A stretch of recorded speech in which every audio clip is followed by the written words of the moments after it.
She laughed, and that was the moment I knew our marriage was already over. She laughed. Not a nervous laugh. Not the kind you give when you're confused or caught off guard. No, this was different. It was light. Casual. Almost amused. Like I had just told a bad joke. Are you cheating on me? I remember how calm my voice sounded. Too calm, actually. Because inside, everything was shaking. She leaned back in her chair, crossed her arms, and let out that laugh again.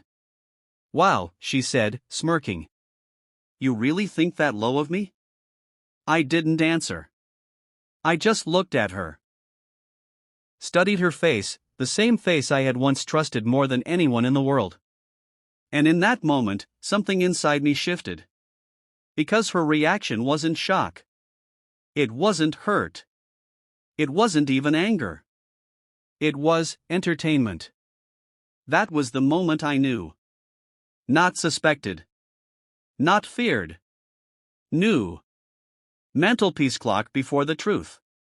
A few months earlier, everything looked normal from the outside. We weren't the perfect couple, no one is. But we were stable. Comfortable. Familiar. We had routines. Dinner together. Occasional movies. Weekend grocery runs. The kind of life people call boring, but also safe. I used to think safe meant happy. I was wrong. The change was slow. So slow, I almost didn't notice it at first. She started spending more time on her phone. At first, it was nothing. Everyone uses their phone. But then it became constant. Morning phone. Dinner phone. Late night phone. And always smiling. Not at me. At the screen. I remember one night in particular. It was past midnight. I woke up and reached for her side of the bed. Empty. I walked into the living room and found her sitting there, wrapped in a blanket, staring at her phone. The room was dark except for the soft glow lighting up her face. And she was smiling.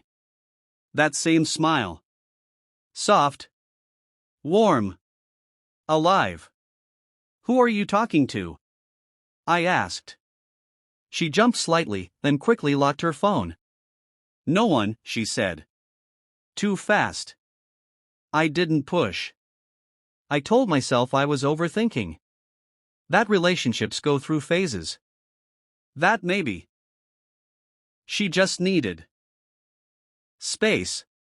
But deep down, something didn't feel right. Warning, the first crack. It happened on a random Tuesday.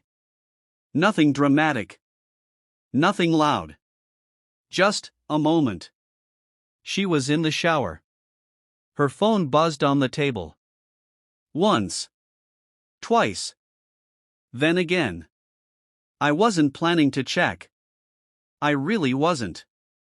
But something pulled me. I looked at the screen.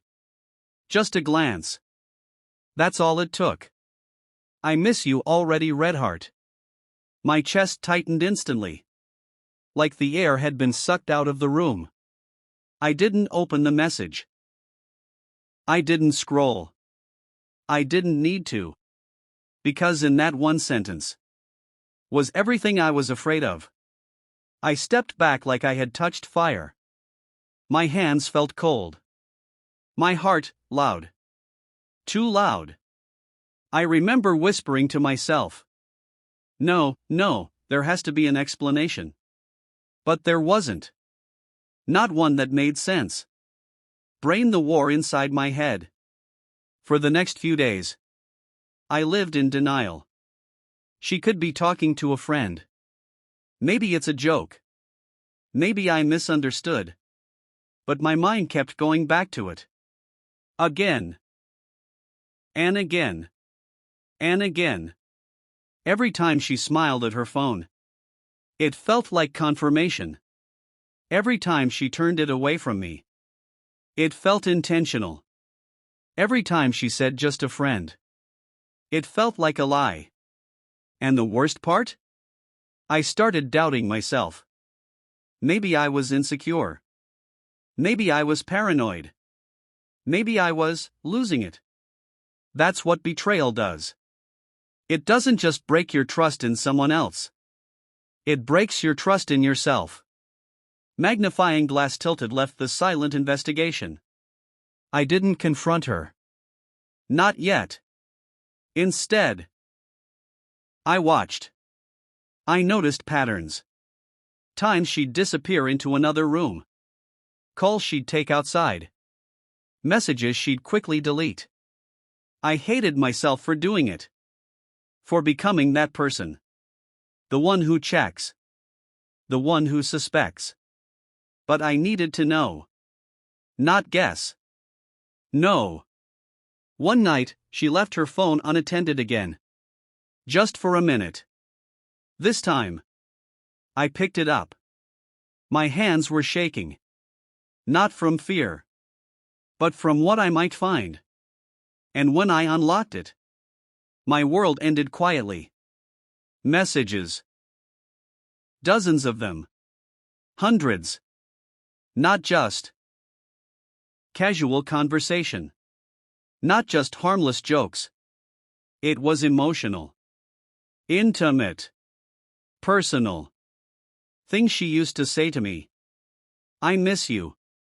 I can't stop thinking about you. I wish you were here. And then, the line that shattered everything. I love you.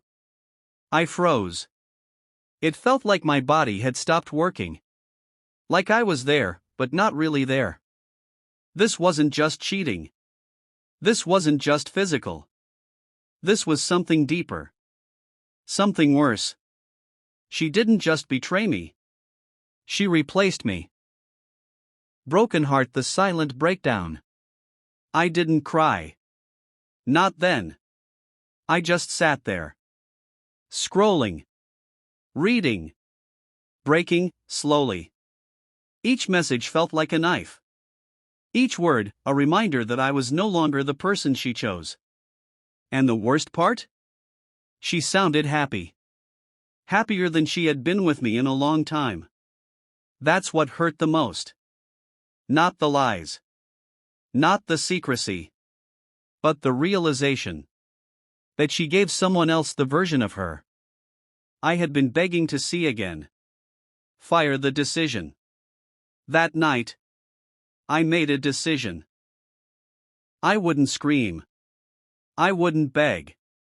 I wouldn't fight. I would wait. Because I didn't want excuses. I didn't want denial. I wanted truth. Clear. Undeniable. Unavoidable. And if she was going to lie to my face, I wanted to see it. So I started collecting everything. Quietly. Carefully. Screenshots. Call logs. Dates. Times. Even a voice recording. One she never knew about. I wasn't doing it for revenge. I was doing it so she could never say I didn't know. Performing arts back to the present. And now, we were here. At the table. Are you cheating on me? I asked. And she laughed. That laugh was the final confirmation. I nodded slowly. Not because I believed her, but because I was ready. Ready for the moment when the truth would wipe that smile off her face. And this time, I wouldn't ask. I would show her. The next few days felt unreal. We still lived in the same house. Still sat at the same table. Still shared the same space. But everything had changed. She didn't notice. Or maybe she did and just didn't care. She still smiled at her phone. Still disappeared into other rooms. Still carried on like nothing was wrong. And me? I became quiet. Not weak. Not broken. Just quiet. Because when a man stops arguing, it doesn't mean he's okay. It means he's done explaining. Ice cube the calm before the storm. I stopped asking questions. Stopped trying to connect. Stopped reaching for her. And that confused her. I could see it in the way she looked at me sometimes. Like she was waiting for something. A reaction. An outburst. A fight. But I gave her nothing. Because I wasn't preparing to argue. I was preparing to end it. Mobile phone building the truth. Every night, when she slept, I stayed awake. Not crying. Not overthinking. Working. I gathered everything. Organized it. Saved it. Backed it up. Screenshots of messages. Photos she sent him. Late night call records. And then, the recording. That one hurt the most. I had left my phone on record one night when she stepped outside to take a call. I didn't even expect much. But what I heard destroyed whatever was left of me. Her voice was soft. Gentle. Loving. "I wish you were here," she whispered. A pause. Then a quiet laugh. "No, he doesn't suspect anything." That line. That one sentence. It didn't just confirm the betrayal. It showed the disrespect. I wasn't just being cheated on. I was being played. Balance scaled the decision to confront. I could have exposed her immediately.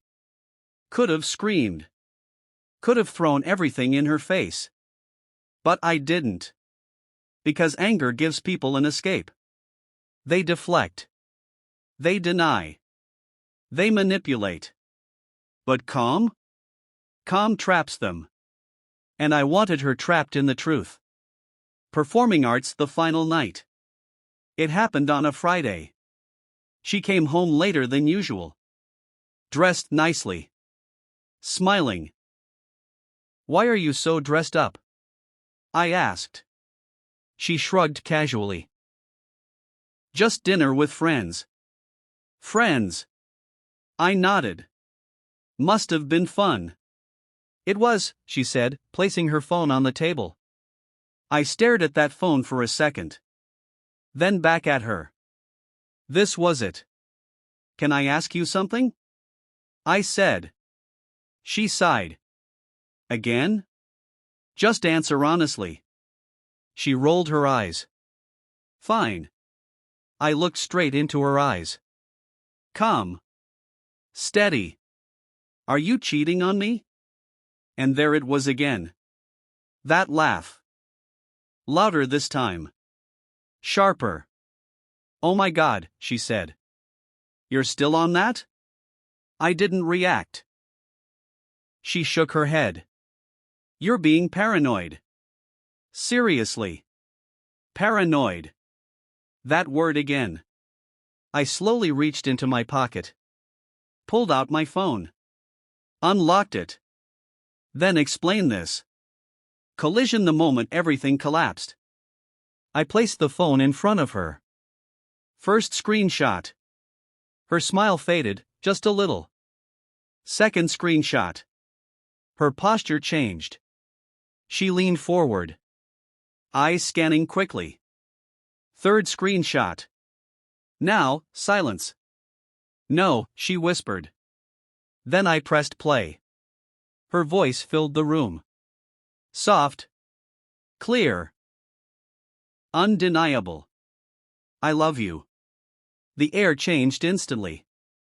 It felt heavier. Colder. Her face went pale. The confidence. Gone. She looked at me. Really looked at me for the first time in weeks. "How did you?" I cut her off. "No." My voice was still calm. "No more lies." She swallowed hard. Her hands trembling slightly. "I can explain." "Don't." One word. That's all it took. Because explanations don't fix betrayal. They just try to soften it. And I wasn't interested in soft. Ice cube the silence that followed. For the first time, she had nothing. No excuses. No arguments. No laughter. Just silence. And in that silence, everything was finally clear. Broken heart. She looked down. Then back at me. You went through my phone, she asked quietly. I almost laughed. Out of everything. That's what she chose to say. I shook my head slowly. No. I stood up. You went through our marriage. She froze.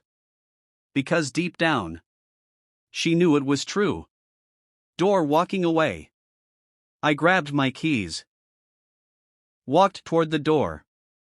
Wait, she said. Her voice. Different now. Softer. Scared. But I didn't stop. Where are you going? I paused at the door. Took a breath.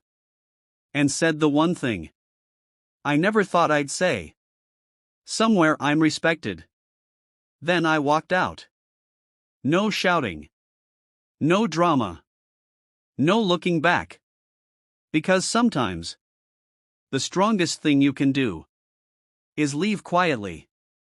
New moon. That night, I didn't feel pain. I felt empty. And strangely, free. Because the truth didn't break me. It released me.